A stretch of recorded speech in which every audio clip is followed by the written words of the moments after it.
Welcome to the Laughter Cabinet, where the jokes are always flowing and the good times never stop. Lola Sparks was waiting for him where the backstage corridors twisted like a labyrinthine joke only the initiated could appreciate. The faint buzz of muffled laughter and the occasional sharp snap of applause seeped through the cracked walls, creating a soundtrack that felt both alive and conspiratorial. Eddie shuffled forward, his wary eyes catching the glint of Lola's brightly dyed hair, which seemed almost to pulse with the club's electric energy.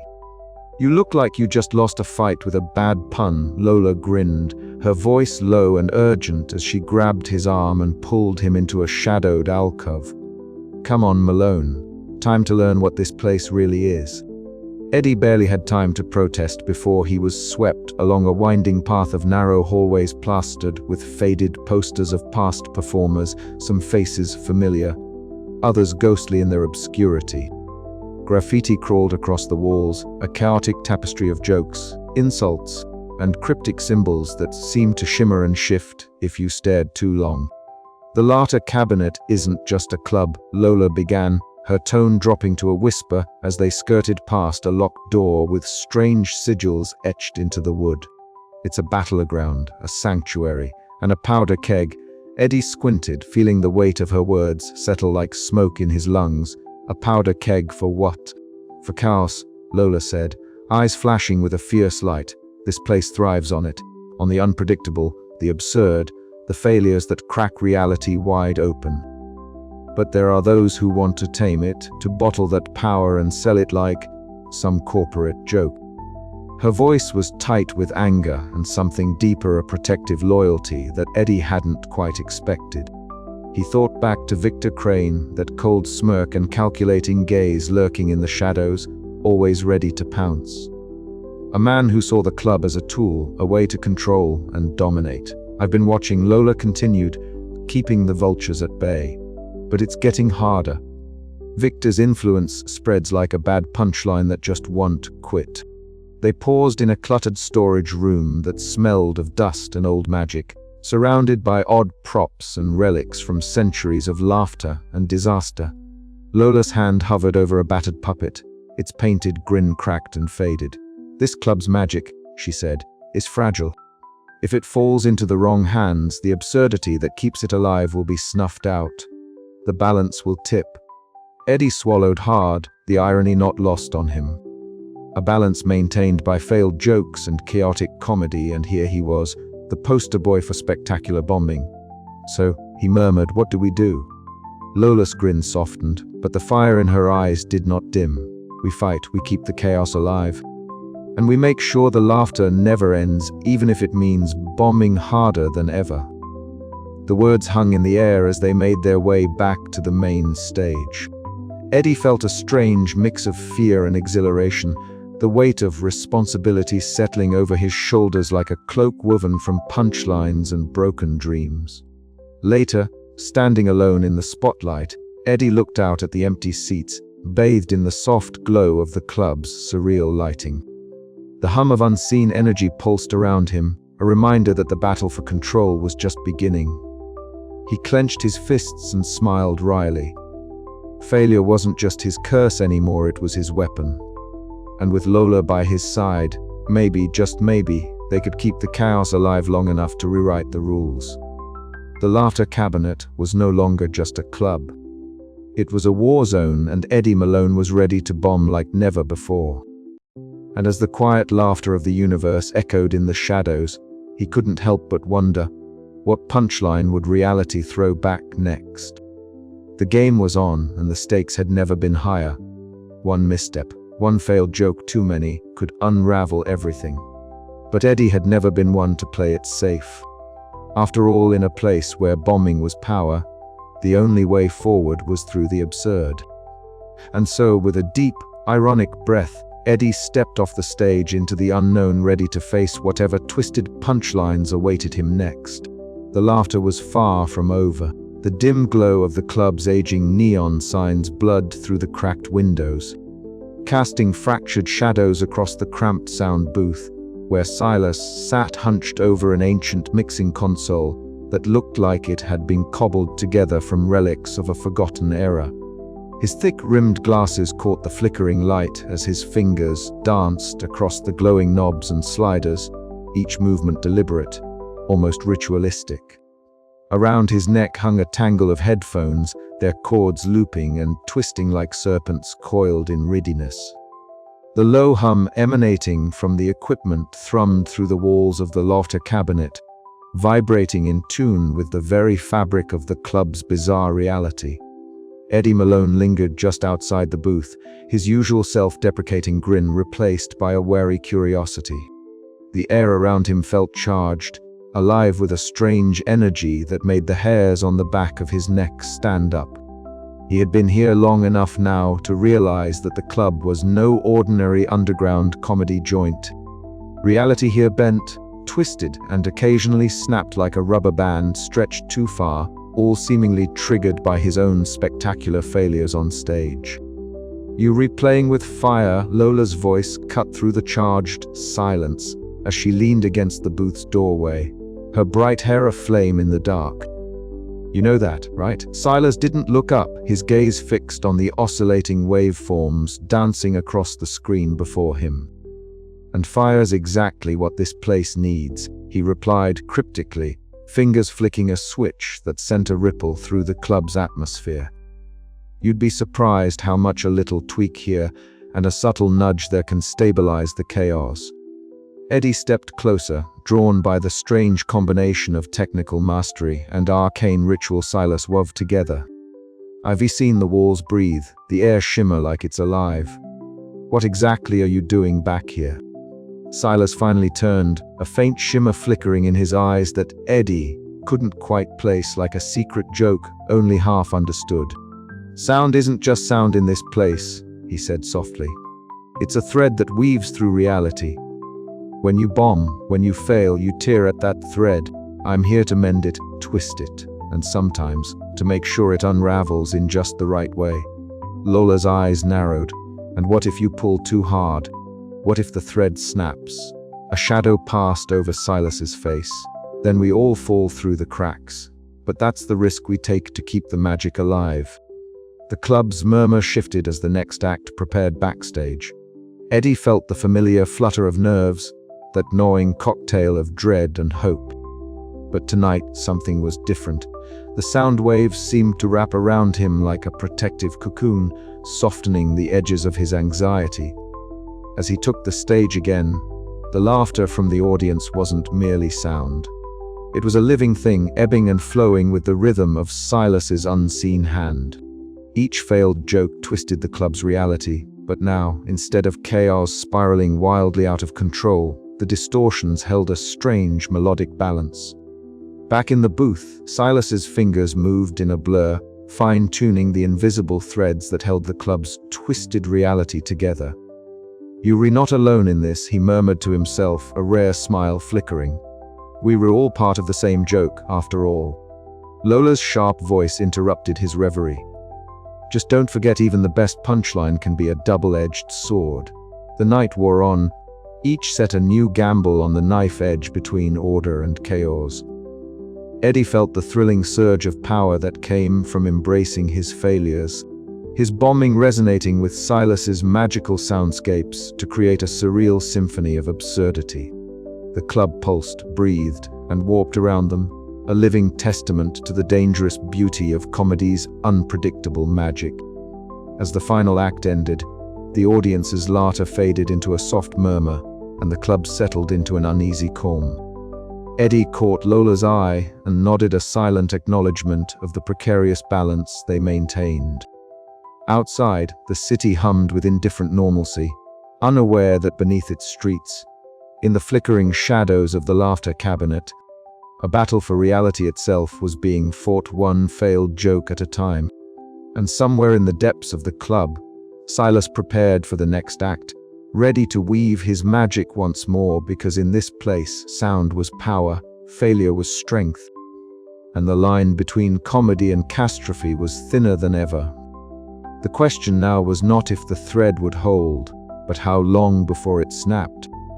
Eddie took a deep breath, stepping back into the spotlight, ready to bomb with purpose and knowing that the sound of his failure might just save them all. The laughter, after all, was only just beginning. The fluorescent lights above the stage buzzed like a swarm of disgruntled bees, and the air in the laughter cabinet was thick with the scent of stale beer and nervous anticipation. Eddie Malone tugged awkwardly at the collar of his worn jacket, the fabric sticking faintly to his clammy skin. It had been years since he'd felt the spotlights glare so sharply, years since the laughter had died on his lips and the cameras had turned away. Tonight, though, he was back in the belly of a club that thrummed with an energy both familiar and eerily new. The crowd's faces blurred into a sea of expectant eyes, some eager, others skeptical. Eddie shuffled his notes, the ink smudged and barely legible, and stepped into the harsh circle of light. His voice cracked as he launched into his first joke, a clumsy attempt at self-deprecation that fell flat like a stone skipping a pond. The silence was immediate and brutal. A bead of sweat traced a slow path down his temple as he forced another punchline, only for it to dissolve into awkward shuffles and stifled coughs. Then, the impossible began. The microphone cord twitched, elongating serpentine-like before coiling around the stand with a hiss. The brick walls wavered, their rigid structure rippling as if buffeted by an invisible wind. Audience members froze mid-laughter, their expressions frozen in a grotesque tableau of surprise and confusion. Eddie blinked, heart pounding, the surreal spectacle unfolding like a nightmare he couldn't wake from. Backstage, Lola Sparks' sharp eyes caught the distortions from the wings. Her brightly dyed hair shimmered with unnatural hues as she darted toward the stage, voice cutting through the chaos like a whip. "Eddie, stop! You're losing it!" She shouted, but her words seemed to bend and echo strangely, swallowed by the shifting reality around them. Victor Crane sat high in his shadowed booth, his cold gaze unwavering as the club's fabric tore and twisted below him. A smirk curved his lips. This chaos was a chessboard, and every unpredictable move was a step closer to his ultimate checkmate. His loyal enforcers watched silently, the tension in the room palpable. Near the bar, Carla wiped down glasses with a rag that seemed to absorb the flickering light. She exchanged a cryptic glance with Moss, the club's enigmatic gatekeeper, who adjusted his bowler hat with a knowing raise of his eyebrow. Their whispered riddles hinted at ancient balances and fragile powers, while Silas, the sound technician with a magician's touch, twisted dials and sliders in a desperate attempt to anchor the club's reality before it unraveled completely. Onstage, Eddie's mind raced. Each failed joke wasn't just an embarrassing stumble, it was a fracture in the very fabric of existence. The power of his bombing stretched far beyond the punchline, warping the world with every falter. Panic threatened to overwhelm him, but beneath it simmered a reluctant awe. This was his gift, terrifying and uncontrollable, a weapon forged from failure itself. As the club's walls flickered between solidity and distortion, Eddie forced himself to breathe, to focus. If his failure could tear reality apart, could he learn to wield it? Could he turn chaos into a tool, rather than a curse? The laughter around him was now a twisted chorus of madness and possibility. The night was far from over, and Eddie Malone was only just beginning to understand the dangerous comedy he had stumbled into. The laughter cabinet was alive, and it was hungry for more. The echoes of that disastrous set would ripple far beyond the club's underground walls. Somewhere, deep in the shifting shadows, Victor Crane's smile widened, and Lola Sparks braced herself for the battle ahead. In that moment, the boundary between laughter and chaos blurred into an unrecognizable, exhilarating new reality. And Eddie Malone, for all his flaws and fears, stood at its center, bombing not just for laughs, but for survival. Victor Crane's presence was beginning to feel like the slow tightening of a noose around the laughter cabinet. The once haphazard, wonderfully chaotic underground club had started to hum with a new kind of energy, one more ordered, more controlled, and disturbingly strategic. It was as if the very air inside was being meticulously measured, bottled, and repurposed. Eddie Malone could feel the shift as keenly as the first prickling sensation before a storm. Backstage, Victor's influence was unmistakable. A small cadre of performers, handpicked for their loyalty and ambition, gathered around him like moths drawn to a cold flame. These were no ordinary improv artists.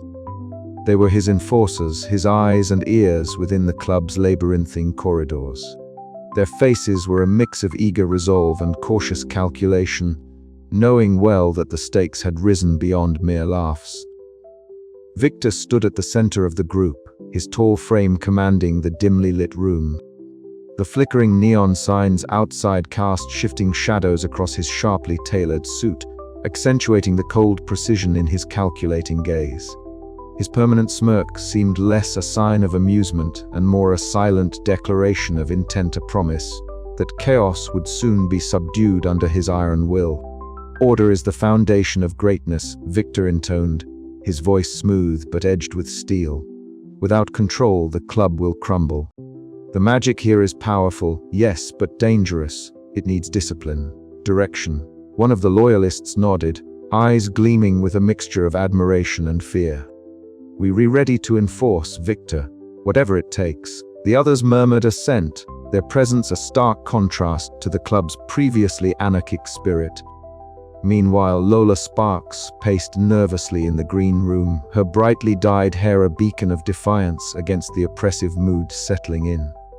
The fluorescent lights above buzzed faintly, washing her edgy style in a clinical glare. Her expressive eyes found Eddie's wary gaze, and she didn't waste a second.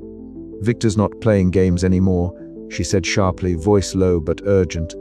"He's recruiting, consolidating. The club's becoming a battlefield, and we're caught in the crossfire." Eddie sighed, running a hand through his unkempt hair. "I thought we were past the point of order and control," he muttered, the irony not lost on him. This place was supposed to be chaos, absurdity, a refuge for the messed up and the funny. Lola shook her head, frustration flickering in her eyes. "It still can be. But only if we don't let him win. We need to find a way to push back before the laughter dies." The tension between them was palpable, an unspoken acknowledgement that the stakes were higher than ever. In the shadows of the club, Jinx prowled with a mischievous grin, the scruffy rival performer intent on sowing discord. His latest sabotage, a subtly displaced prop, sent ripples through the set, causing unexpected reactions from the audience. The laughter that followed was a strange amalgam of amusement and discomfort, a perfect illustration of the club's precarious state. Jinx's antics, while chaotic, inadvertently played into Victor's narrative. The incident was cited by the new regime as proof that without strict control, the club would spiral into madness. It was a twisted irony that didn't escape Eddie, who watched the unfolding drama with a mix of exasperation and reluctant admiration. The inevitable confrontation came quietly but with electric intensity. In a narrow, shadowed hallway lined with peeling posters of past performers, Victor and Eddie's gazes locked. The cold, calculating smirk met the wary, ironic smile, a collision of past grievances, ambitions, and unspoken threats. "You still don't get it, Malone," Victor said softly, voice dripping with condescension. "This isn't about jokes anymore, it's about power. Control. The future of this club and reality itself depends on order." Eddie's reply was a dry chuckle, the sound echoing strangely in the confined space. "And you think you're the one to bring it?" The great Victor Crane, master of failures turned dictator of laughs. Victor's smirk deepened. "Failures make the best rulers because they know what's at stake."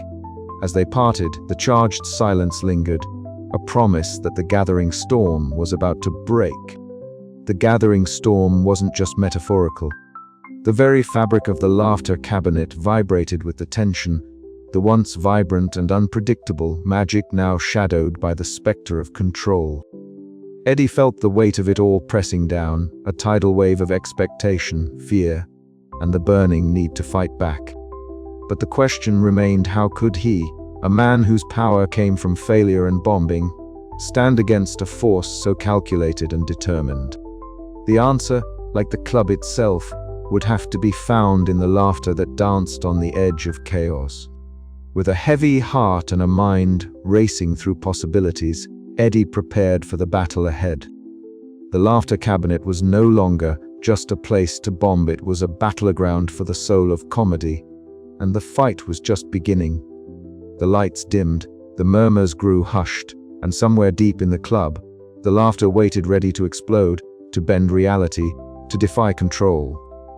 And Eddie Malone was ready to step back into the spotlight, not as the fallen star, but as the reluctant guardian of the absurd. The gathering storm had arrived, and with it, the promise of a reckoning unlike any the club had ever seen. The low hum of the underground club was a deceptive lull, a quiet before the inevitable storm. Eddie Malone sat in the shadowed corner of the laughter cabinet, the dim glow of neon signs casting fractured colors across the worn wood table. A half-empty glass of something brown and bittersweet sat untouched before him, the ice slowly melting like his fading hope. Across from him, Lola Sparks leaned in, her eyes sharp and restless, a flicker of rebellion in their depths that never quite faded. "Victor's tightening his grip," she said, voice low and urgent. "You can feel it in the way the performers look at him now, like he's the puppeteer of this whole twisted circus."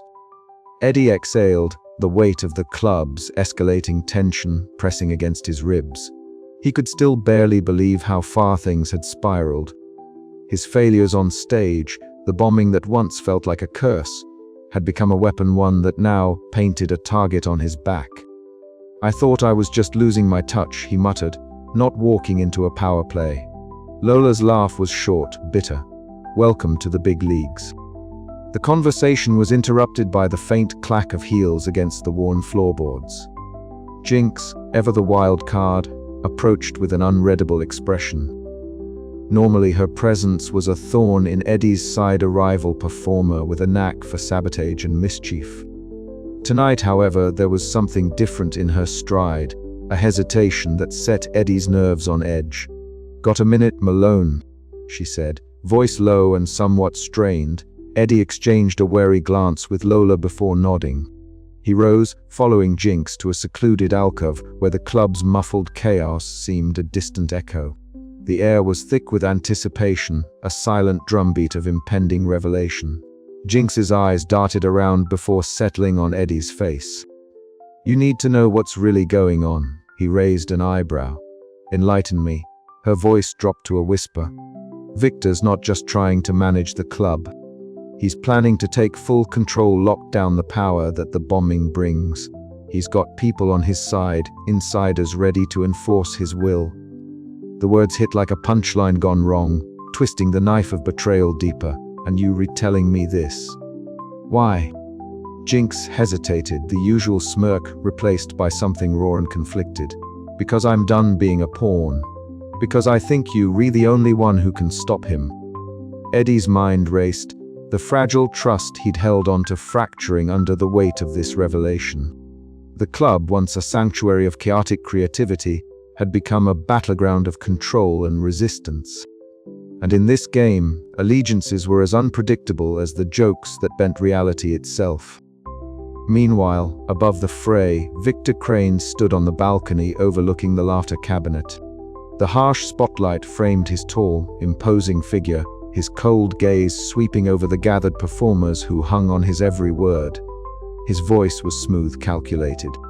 "Order is the foundation of true power," he declared. "Chaos is a playground for the weak.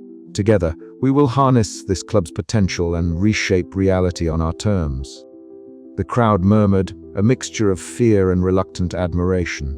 Victor's vision was seductive, a promise of stability in the swirling madness. Yet beneath his polished exterior lurked the scars of past failures, a hunger for control that threatened to consume everything. Back in the shadows, Eddie found himself drawn to the empty stage. The spotlight above cast a harsh circle of light, illuminating the microphone stand that had become both his altar and his battleground. He stared at his reflection in the polished floor, fractured and distorted, like the man he felt himself becoming. The sting of betrayal burned hot, but beneath it, A spark of something darker and more resolute took hold. Failure had been his curse and his gift. Now, betrayal was a new kind of fuel. If Victor wants a war, Eddie whispered to the empty room, he's going to get one. The club's laughter, once a distant echo, seemed to swell around him, a chaotic symphony of possibility and peril. The battle for the laughter cabinet had begun, and Eddie Malone stood at its heart, armed with nothing but his wit, his failures, and a dangerously unpredictable power. The night stretched on, thick with tension and unspoken threats. Eddie knew he would have to navigate treacherous alliances and confront the shadows of his own past if he was to stand a chance.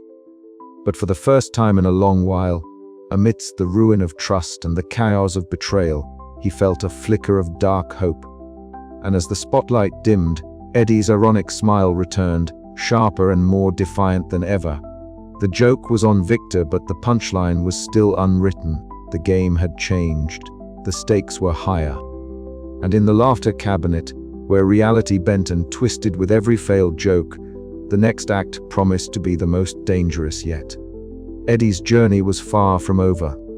In fact, it was only just beginning.